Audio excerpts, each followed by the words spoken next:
Inilah kisah Kenshin, seorang pemuda kaya yang menyamar kerja sebagai cleaning service. Versi Kaori TV, episode 159. Waktu begitu cepat berlalu. Hari ini sudah sekian hari terlewati. Kenshin, tak terasa sudah 1 tahun lebih, dirinya bekerja menjadi cleaning service. Banyak hal yang telah ia lalui, termasuk kejadian menyenangkan maupun tak menyenangkan.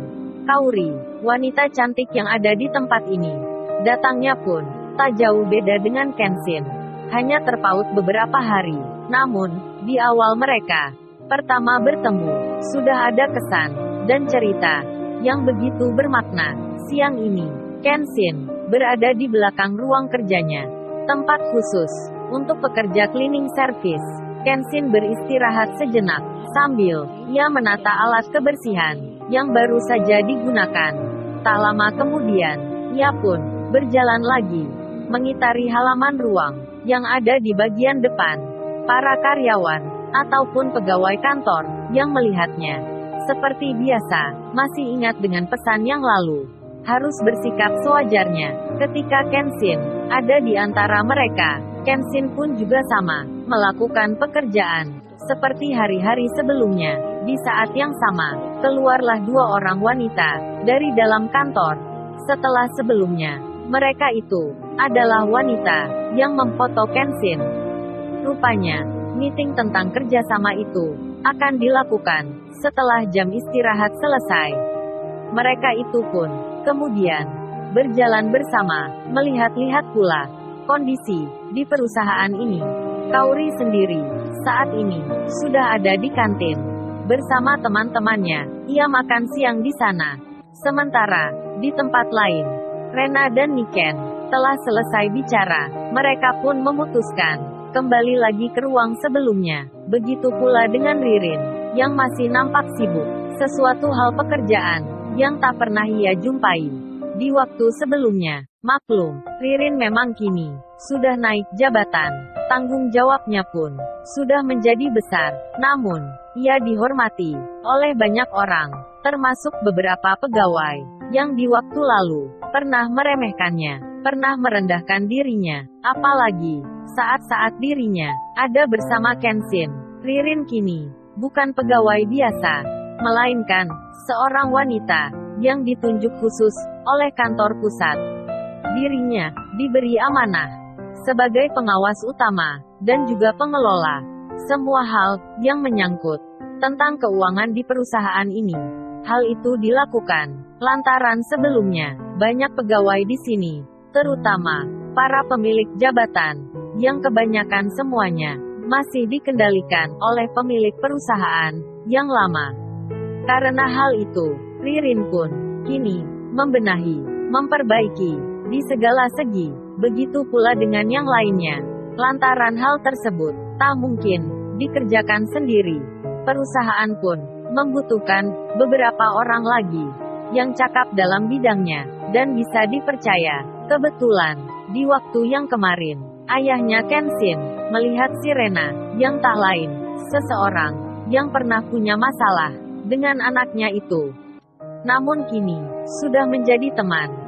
Si Rena yang saat itu lagi menjenguk Kenshin, tiba-tiba mendapat tawaran untuk sementara membantu kerja di perusahaan yang lagi dalam perbaikan. Si Rena yang mempunyai kecakapan di bidangnya itu, apalagi dirinya sudah pernah mengelola perusahaan, tiba-tiba dipercaya oleh ayahnya Kenshin. Bahkan, ayahnya Kenshin itu juga bilang, Mbak Rena boleh mengambil karyawannya yang saat ini sedang dirumahkan untuk bisa bekerja lagi. Maksudnya, para pegawainya Rena sendiri, termasuk temannya, boleh diajak kerja di sini. Yang di waktu kemarin, perusahaannya Rena terkena musibah kebakaran, hingga banyak karyawannya tak luput di PHK massal. Bisa dipekerjakan lagi di tempat ini.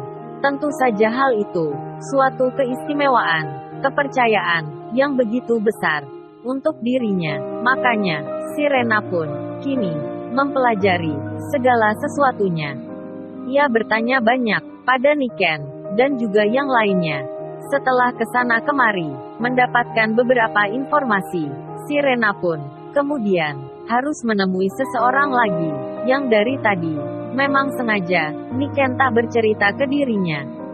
Si Rena itu telah mendapat cerita dari staf kantor dalam, bahwasannya dirinya harus bertemu seseorang untuk mengetahui segala hal yang ditanyakannya.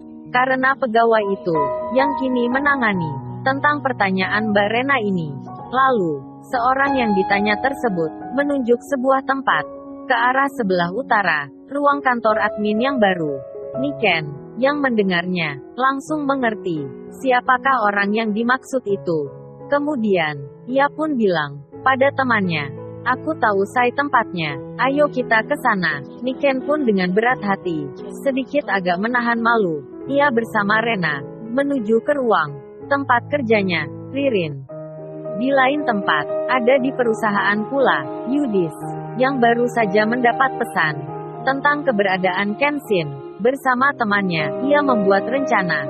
Kemudian, ia mengirim pesan balasan ke teman ceweknya.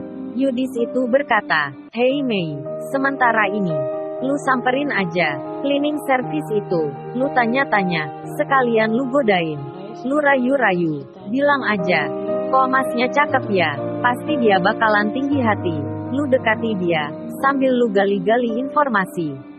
Kemudian lu tanya, apa dia ada hubungannya dengan Rena?" Si meme itu membalas, "Kurang ajar banget lu Yud. Gue disuruh godain cowok cleaning service. Kagak level gitu.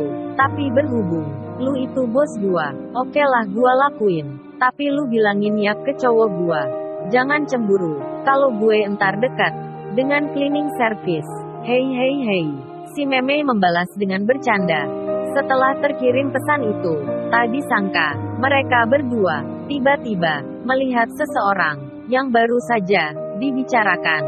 Saat itu, Kenshin terlihat jalan sendirian dengan tangannya yang membawa alat kebersihan.